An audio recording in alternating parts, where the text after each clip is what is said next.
So The Mandalorian is a show we've talked a lot about on this podcast. We reviewed most of the episodes from season 2, if I'm not mistaken, but it's been over 2 years since we've seen The Mandalorian on Disney Plus. Now, famously, if you've checked out the Book of Boba Fett also on Disney Plus, the Mandalorian character did pop up about halfway through that season of that original series. But in terms, again, of the Mandalorian story as an isolated story, it's been a long time, a long layoff in between seasons, and it's been quite a while since we've been ingrained into this world. And so there was a lot of anticipation coming back into The Mandalorian, especially with just the state of Star Wars and where things are right now, coming off of what we saw last year with, I think, an excellent series, the best Star Wars material we've probably gotten in 40 years with Andor. And then you couple that with probably something that was disappointing for a lot of fans in Obi-Wan Kenobi, which I know there were a lot of high hopes about. The state of Star Wars is forever in flux and it's forever Yeah. changing. And sometimes it feels a little inconsistent as to whether or not we can be excited. But The Mandalorian has largely been beloved. It's largely been one of those things that's been embraced by Star Wars fandom, most notably because of Baby Grogu, Baby Yoda. He is just one of the most Yeah. cute, adorable things that's ever been created, and also one of the biggest cash printers for Disney that they probably have ever created. But now The Mandalorian has returned. We've gotten the first 2 episodes. We're going to do maybe some light spoilers, but I think we're going to talk generally about what we've seen so far out of the season, and we'll be back to talk about The Mandalorian as it progresses for season 3. But I just want to start here and just ask you how you feel about The Mandalorian returning. It has been over 2 years. How are you feeling to sort of be reintroduced to this world and become, sort of refamiliarized with these characters again? Man, I missed it. I always love the opportunity, I think, to continuously be embedded in Star Wars lore. I think it's one of those things where in recent years, for better and for worse, they've been trying to keep us, I think, fed and fueled with Star Wars content. And I say for better or for worse, right? Because Boba Fett is Obi-Wan was you know what I mean? But I think I do like the attempt for them to at least be like, look, we're gonna give y'all some Star Wars, man, and constantly. So I'm excited to see the Mandalorian back. To me, this was like when we first started talking about the first season, when we first started about the second season, it was one of those TV shows that I felt like I could look forward to week and get something out of it. You know, there's some TV shows we watch and it's like, that episode was disappointing. This episode was like this, but Mandalorian was pretty consistent across the board, right? We knew what we were buying into every episode. It's literally a Western shot in space. Every episode has its own adventure. Baby Grogu's here. Pedro Pascal is here, which I have to mention, they loved him at the Oscars when he was on stage, man. Somebody made a comment that was like, either you see him on HBO or you see him on Disney Plus. He got 2 TV shows on at the same time. Everyone like clapped for him and stuff. But this is a show, man, where again you just knew what you were getting, I think, yourself into, and it made it an easy watch from week to week. So I'm actually very excited that it's back. It is a piece of Star Wars again that I know what I'm getting into whenever I watch it. I know I'm going to see Baby Grogu and I know I'm going to see Pedro Pascal show up as the Mandalorian. I know I'm going to get an adventure out of it. It is what it is. So I love that it's back. And yeah, man, it's been cool so far. Like it is what it is. There's some cool things in episode 1 that I really enjoyed, some aspects of it, but it really just feels like it's one of those shows that feel like we're returning to form. And there's some new things that they're doing that I appreciate. But yeah, we'll have to see how the rest of the season goes, man. It's fine so far. Nothing too crazy has happened, but it's to me, as of right now, it is the most consistent Star Wars that we're getting. I think in recent years, especially with this Disney Lucasfilm era, The Mandalorian is representing kind of the Star Wars property that has maybe the most widespread appeal, because when you are introduced into this world, you don't really have to know anything about Star Wars. You can come in pretty cold. You don't have to see any of the other movies, any of the shows. You don't have to play video games to really just become invested into the story. Of course, obviously that stuff will help enrich the experience, and they do start to dive in deeper into the lore as the story progresses, especially with season 2, where it might be useful to know, like, well, where did that person come from, or why are they important? But I think at the end of the day, if you don't have any sort of previousness to Star Wars, if you don't have an association with that franchise at large, you could totally enjoy The Mandalorian by itself for what it is. And I think that that's been kind of its key selling point. That's what makes it different, because it can service so many different types of people and eventually fans. And you don't have to be a diehard Star Wars, follower to understand, like, well, why is Baby Grogu so important? Or, what's up with this Mandalorian tribe? Why do they have to keep their helmets on? It does a really good job at keeping things simple, at explaining those things within the story and within the context of each individual episode. And I think that's why it's been so successful.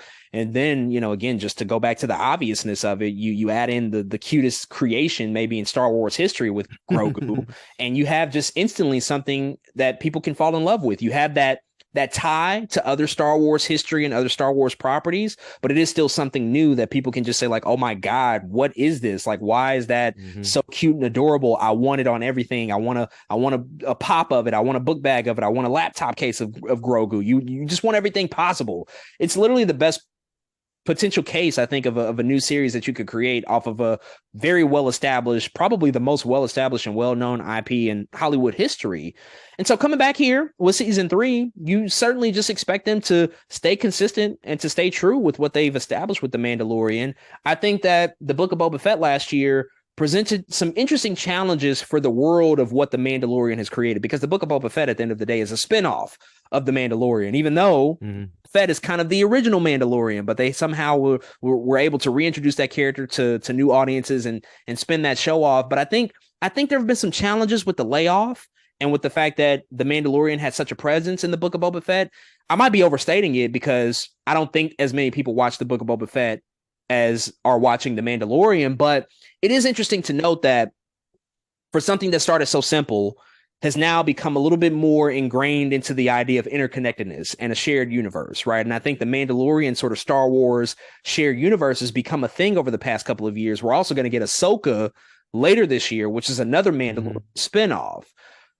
Last year, when we talked about the Book of Boba Fett, I don't think anybody expected that halfway through, the final 2 or 3 episodes were going to be completely focused on the Mandalorian character. Like, there was one entire episode where we did not see Boba Fett at all. And there was some very, very key developments that happened with that character to get us to where we are now. Now, if you kept up with season 2, you noticed that at the end of season 2, it was a very pivotal episode. Luke Skywalker came back, and Din Djarin and Grogu split up because Grogu was going to go off with Luke and do some training. In the Book of Boba Fett, we saw Grogu essentially training with Luke Skywalker, really honing in on his abilities to master the Force.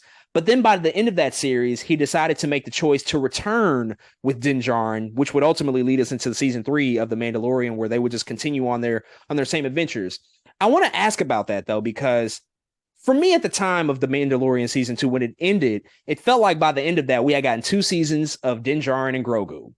And it felt like that by the end of that show, or at least the end of that season, they were going to change up the status quo, do something a little bit different. Maybe Grogu and Din Djarin are going to be separated for most of season 3, and then they find their way back to each other maybe at the end of that story. But with the Book of Boba Fett, something that was sort of sandwiched in between, they reverted back to the status quo. They got Grogu essentially back to Din Djarin, and you didn't have to watch the Book of Boba Fett to figure that out. You could have just maybe assumed it. But it is one of those weird things that they didn't call back to in the previously on at the top of season 3. They did not reference the events of the Book of Boba Fett, which I found to be a weird decision. I just want to ask you, what do you think about the connectedness, but also kind of the retconning of just everything we've seen out of those 2 shows? Because they went in one direction, they sort of took it back. And now, when you pick up with season 3, if you didn't watch the Book of Boba Fett, you're wondering, well, how did Grogu get back with Din Djarin? They didn't show us that. I don't know how to follow this. What do you think about that? Yeah, part of me does believe that's in some way bad. I don't know if planning is the word, but it's bad. I don't know, connectiveness, continuity, because you simply, as a production company with a franchise, cannot assume that everybody watching The Mandalorian is watching the Book of Boba Fett. Just something that shouldn't be a thing. You can't assume that. And they very much, I think, do that in the decision to make those last couple episodes so heavily focused on The Mandalorian of the Book of Boba Fett. They really do. It's like, I think for, again, normal Star Wars fans, right? We just watch freaking everything. It doesn't matter. But you literally just talked about The Mandalorian as a TV show where anybody can pick it up. You don't have to see the last thing. And here, they almost went out of their way to create a scenario in which that's not 100% true in the Book of Boba Fett. And so I think that was messy, and for a couple different reasons. But man, if you're, to your point, part two of that, if you're going to do that, it should absolutely most definitely be in the previously on. There's no, in fact, it should probably be the thing you focus on the most in the previously on. It's just a previously on the Book of Boba Fett as it pertains to the Mandalorian or something. You know, it should say something, because if I'm watching the end of season 2 of the Mandalorian, I'm like, dang, they broke up.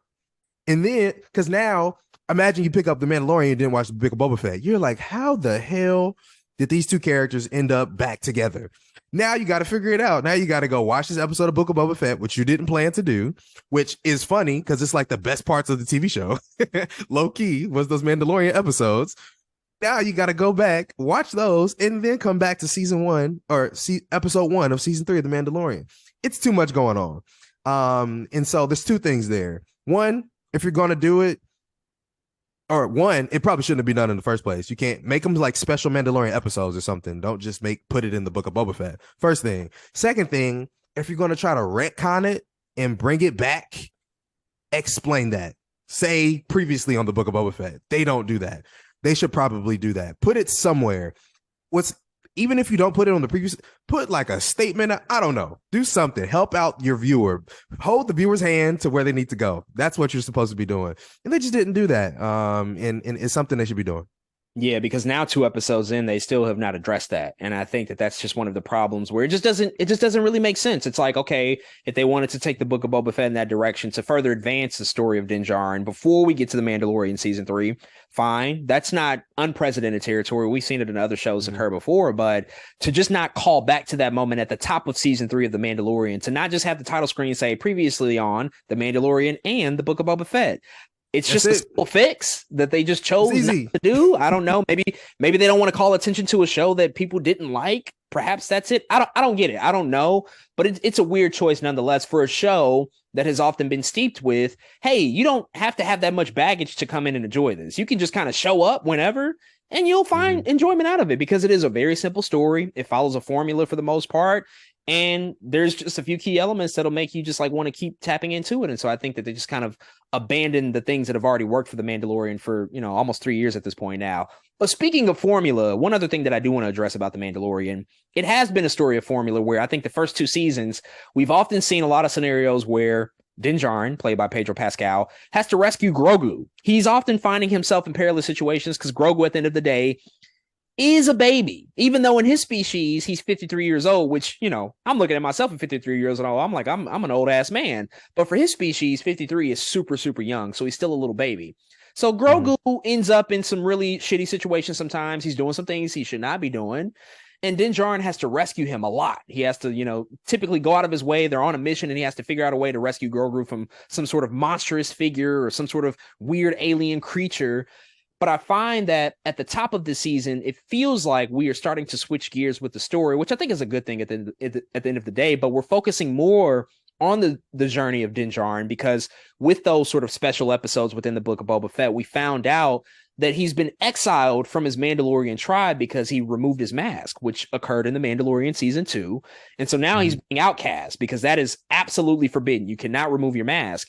And what we're finding here in the story of the Mandalorian season 3 is him going on what feels like some sort of a spiritual journey to sort of reconcile that fact, to amend the fact, or to reconcile the fact that he did something that was forbidden, and now he has to basically appease any Mandalorian that's willing to hear his case out to make sure that he can still maintain his status as a Mandalorian. And so we touch on that in episode 1. Episode 2 of season 3, we see him actually go to Mandalore to look for the living waters, which essentially, if he can bathe in the living waters, he can, start the process of being accepted back. But what do you think about just switching gears there to the fact that it seems like it might not be so much of a situation where Din Djarin is rescuing Grogu every single week and ultimately raising him as his protector and now sort of a fatherly figure, and it's now sort of focusing more so on what Din Djarin has to do, the fact that he has to go through a very elaborate process essentially to gain back what essentially is his birthright, something that was given to him at a very, very young age. And he's going to pretty much be willing to do whatever it takes to be accepted back into his tribe. think something important to note, again, in those final episodes of the Book of Boba Fett that happen, as again pertaining to the Mandalorian, is the growth that Grogu has had since. Grogu is no longer the child that is completely helpless anymore, right? He now understands, at least to some degree, his force sensitivity. He at least now has the ability to use that in certain moments, in certain ways. We see him already kind of using it for not so good things like grabbing cookies or something ridiculous, right? But not only I think that helps moving into the future because he isn't as helpless as he used to be. He has also grown. And so I like the idea that Din Djarin doesn't always have to be like, all right, Grogu, it's time to go save him. Where there's some moments, I think, which we'll even see more throughout the season, where he can save himself, where Grogu can save himself. Use the force, bro. Get out of it. You know what I mean? Figure it out, because that is the training that he has went through for, it was a short period of time, but that he went through a period of time. And I think that should be noted in the way that the show is structured. And I'm hoping that is one of the reasons they're moving away from that, right? Then from every episode, him being saved, because now there's opportunity for him to save himself. Not only that, but of course there's the obvious where it's like, that gets exhausting after a while. We can't just see him continuously get saved every week. I think it works for a long period of time, but I think when you enter a period for a character's training arc or character development, there should be something that comes out of that. And I think, them moving into more Mando can now go on this journey with Grogu versus Mando going on this journey to protect Grogu, or you know what I mean, or Grogu having to be under his wing and things like that. So I think it makes sense the way they're going about it. I like it. Again, because you can't keep doing that every week where Grogu's in trouble. Like, oh, gotta go save the child. But now I think you can have a little bit more adventures of camaraderie. Before we had adventures where Din Djarin is the protector. Now it's time to move on. Now he's still a child, don't get me wrong, but now he has a partner who has had a little bit of training, who can maybe enter these situations with him versus being a damsel in distress, per se, or the kid that's in trouble. So I like the decision. Yeah, apparently so. That training was actually a long time, which they did not point to this in the storytelling, but Jon Favreau revealed that Grogu was allegedly training with Luke for 2 years, which, my God, where did that come from? But he said that in an interview that he was training for 2 years. And so by the time Mando reaches him, it's like, yo, he is supposed to be experienced and like ready to go, as you were alluding to, that yes, he's still a baby and still an infant, but he's definitely progressed and evolved over time. And so I think a lot of what we saw in episode 2, the fact that like Grogu has to now become sort of the rescuer, the protector, that's like the focus of what happens in episode 2. He has to, sort of use that training that he's accumulated over the course of those 2 years and put it into action. One last quick thing I want to talk about before we wrap up here is the presence of Bo-Katan. And I think the fact that he feels like she's going to be even more integral this season than she has been before, sort of alluding to the fact of what we just said, that I do think that the formula of the show is starting to change. It's becoming much less about the fact that like Mando has to figure out how to escape a situation with Grogu and make sure he's protected. And it's going to be more so about the history of the Mandalorians and what they represent in this world. And Katie Sackhoff, interestingly enough, has a co-credit on this show alongside Pedro Pascal now. That did not used to be the case. And so I think her presence here is going to absolutely be something that they focus and hone in on, especially after episode 2. She is certainly, taking charge of being, certainly at the forefront of the story in terms of her relationship to the history of the Mandalorians and what they represented, and just like her family history and lineage, the fact that she comes from royalty. What do you, sort of foresee with her character? What are you excited about potentially? Because I find it fascinating that, Bo-Katan is a character that was created for animation. She premiered in the Clone Wars, and now coming into live action is going to have just it seems like such a very, very important role in just the storytelling and what's going to happen, especially considering her and Din just have different ideologies altogether about this Mandalorian shit. We see them clash and butt heads all the time. So we're looking forward to seeing out of their relationship. One, I'm just excited to see Bo-Katan at all. The fact that she's in the show again, we seen her. I think it was season 2 was the first time we seen her. Yeah. And I just remember being excited that I just really love when animated characters that I know come to into the Mandalorian. Because I think Ahsoka is going to kind of go through the same thing where we're like, this girl was created for animation. What are you going to do in this real world? And I think we're seeing that thing with Bo-Katan in real time as well. And I think their relationship it's very warranted from me personally, because we haven't had a consistent female lead. Ahsoka was in like one episode, you know what I mean? Very true. We have yet to really see a consistent female lead in the show. And I think Bo-Katan can not only provide us that, but now the way she's beginning to be embedded here, she is going to be the most consistent thing in the Star Wars universe, knowing where she comes from the animation world. This is like Dave Filoni's chance to be like, this is how it's all connected. In fact, later down the line, shoot, Bo-Katan and Ahsoka have a whole thing. You know what I mean? Like, there's a lot that can be done there. There's a lot that I think is going to be done. But I love that Bo-Katan can be somewhat the person that shakes up our Mandalorian, right? He can be the person that shakes up Din Djarin a little bit. Like you said, they're very different. Din Djarin isn't like the most out of there extrovert kind of guy in the world, you know what I'm saying? But Bo-Katan, she's a leader.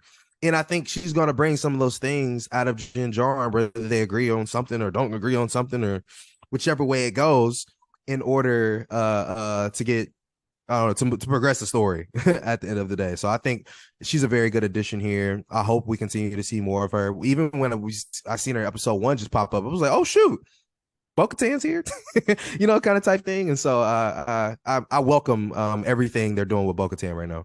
Yeah, their two characters are both at very different places. You know, Mando is sort of in a phase of rehabilitation, you know, trying to achieve his former glory because he's been sort of disgraced in exile. But then Bo-Katan, what I'm experiencing from her character, a lot of the emotions feel like she's in mourning almost. You know, she feels very just, I think, apathetic to everything that's happening. Like, she's sitting in that throne room, but like, what is she doing? She doesn't really have anything to do. She just sits there, you know, because her home world is not what it used to be. And when they visit Mandalore in episode 2, I mean, you can just look and tell she is very distraught at the sight of it. It's not in the state of its former glory at all. And she used to see it very much like how it used to be. It kind of reminded me of, weirdly enough, like from Marvel, when Thanos went back to Titan in Infinity War. He just like looked on his homeworld and he was like, this place used to be incredible. It used to be thriving. And now look at it, you know, it's desolate. And that's kind of where she's at with her character. So I just can't wait to see how that conflict continues to bubble up between her and Din Djarin, because they're going to butt heads more, but they're also going to have to rely on each other because they kind of need each other at this particular point. So it'll be very, very interesting to see. But folks, those are our thoughts on the first 2 episodes of season 3 of The Mandalorian. If you've checked out the first 2 episodes, hit us up and let us know what you think, and we will definitely be back to talk about this season.